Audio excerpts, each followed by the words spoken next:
सत्संग में आए हो किस लिए? प्रभु की याद के लिए। अगर प्रभु की याद के लिए आए हो तो सबसे प्यार होना चाहिए। नियम कर लो, जरूर सत्संग में जाओ। हम क्या सोचते हैं कि आज महात्मा नहीं है, चलो सत्संग क्या जाना। भाई अगर सचमुच महात्मा है वह हाजिर होता है।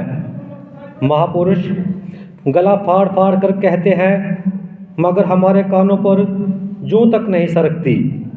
दुनिया की गंदगी का रंग चढ़ा हुआ है, हम परवाह नहीं करते।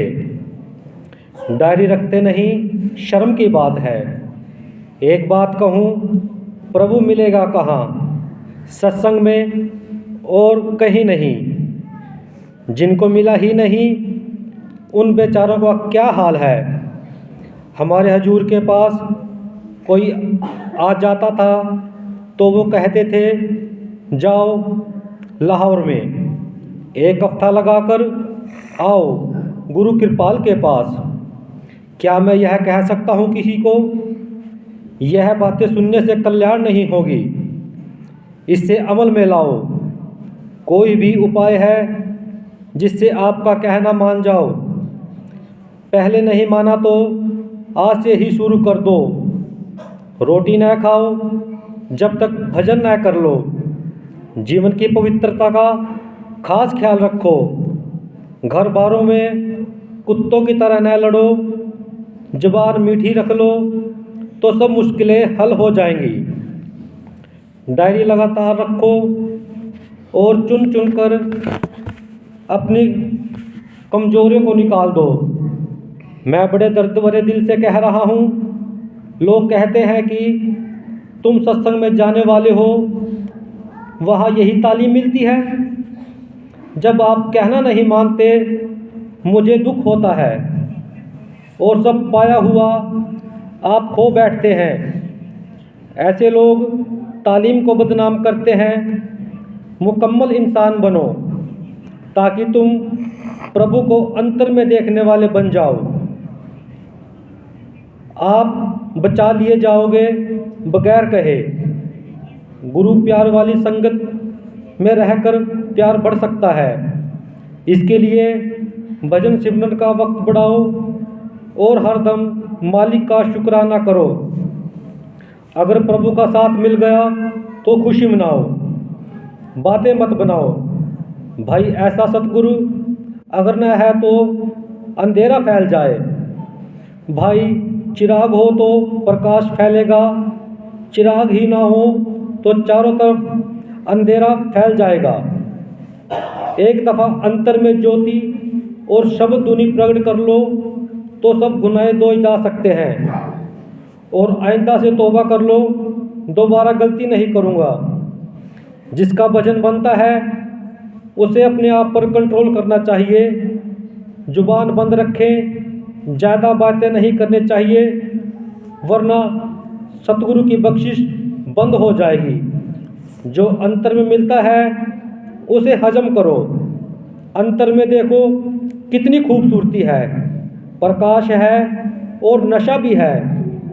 अगर भजन में तरक्की चाहते हो तो सवाल करना बंद कर दो। मन को कहो कि मुझे भजन में बैठ लेने दो। वह भी आपको सुनेगा और प्यार से आपका कहना मानेगा। भाई सिख हर वक्त गुरु की गोद में है। मुश्किल उस वक्त बनती है जब गुरु प्रकट नहीं होता। जब डावाडोल होता है फिर भी गुरु सिर पर हाथ रख देता है, डगमग जाने से बचा लेता है। भाई सारी दुनिया भी खिलाफ हो जाए तो क्या बिगाड़ सकती है? वह अकेला गुरु के आसरे ही लाखों में शेर की तरह खड़ा हो जाता है। दरअसल कसूर हमारा है। हमारे दिल में परमात्मा को पाने की सच्ची ख्वाहिश नहीं। बच्चा जब रोता है उसे लाख खाने की चीज़ें दो, वह चुप नहीं करेगा। माता नजर आ जाए भागकर उसकी गोद में बैठ जाएगा। इसी तरह सतगुरु मुझे दुनियावी चीज़ों की ज़रूरत नहीं, सिर्फ आपकी शरण चाहिए। जब तक ऐसी हालत ना हो तो गुरु गोद में नहीं बैठाएगा। आपके पास बहु बेटियों का भी आना है। अगर ख्याल की पवित्रता तो कौन इतबार करेगा आपका। दूसरों की बहु बेटियों को हम किस नज़र से देखते हैं, शर्म आनी चाहिए। इंसान सुबह से शाम तक गलतियां करता है, इसके लिए डायरी रखो। ख्याल पवित्र हो, जुबान से भी जहर न उगालो। नम्रता धारण करो। दौलत, हुकूमत या इल्म का अहंकार करके दूसरों में नुक्स न निकालो। हर एक की बात सुनो। हो सकता है नादान भी पते की बात कह जाए। इसके साथ ही निष्काम सेवा करके तन करके तुम्हारा फर्ज बनता है, सेवा करो। मैंने इंसानी सेवा के लिए मानव केंद्र शुरू किया, लाखों रुपया खर्च किया, जिसका बाकायदा हिसाब रखा जाता है। मेरा गुजारा भी मेरी पेंशन पर है। मैं भी अपनी तरफ से सेवा देता हूँ।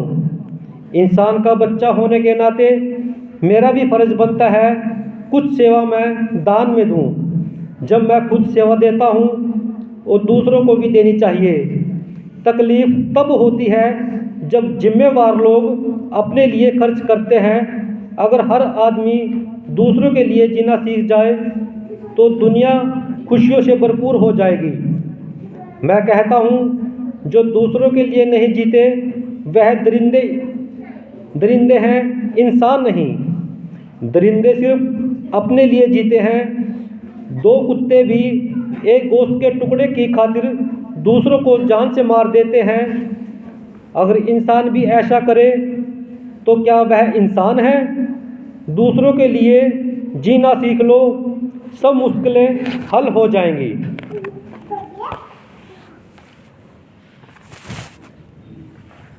यही असूल आज से धारण कर लो, यह आपकी मदद करेंगे। इंसानियत की सेवा सबसे बढ़कर है, यही तालीम है मेरी। सेवा रूहानी सत्संग का एक हिस्सा है। सांझी धरती पर प्रभु के बच्चों को इकट्ठा किया जाए। मैं ज़्यादा कुछ नहीं चाहता, सिर्फ एक बनो। जब तक इस गहराई में जाओगे तो अंतर में शब्द अपने आप चालू हो जाएगा और मंजिल पर पहुंच जाओगे।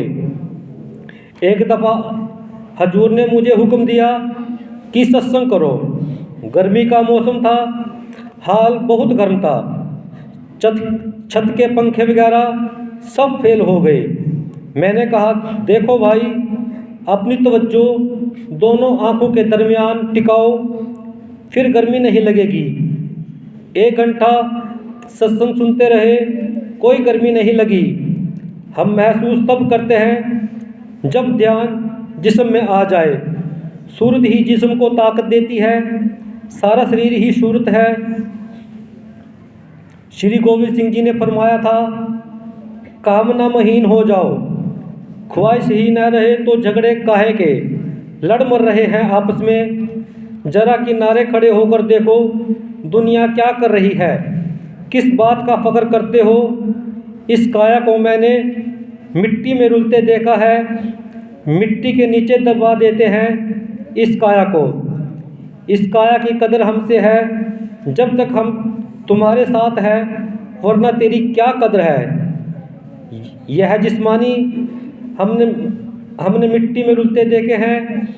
अरे भाई, इस जिस्म के अंदर ज्योति जग रही है, ध्वनि हो रही है, उसकी तरह ध्यान दो ठीक, वरना क्या फ़ायदा। गुरु बनना कभी भी सपने में नहीं सोचना चाहिए। शिष्य बने रहो, यही काफ़ी है। जो काम आपके सुपुर्द किए गए, हर काम प्रभु के समझकर करो, फिर प्रभु भी अपने बच्चों की देखभाल और संभाल करेगा। अपने आप की मत भूलो, यह प्रभु की तरफ से एक बरकत है जो आज आपकी कीमत है, वरना इंसान की क्या कीमत है। गुरु अंतर में प्रकट हो गया तो कीमत बढ़ गई, वरना तुम जीरो हो। कीड़ियों को तो कनकी डालते रहे, मगर कमाई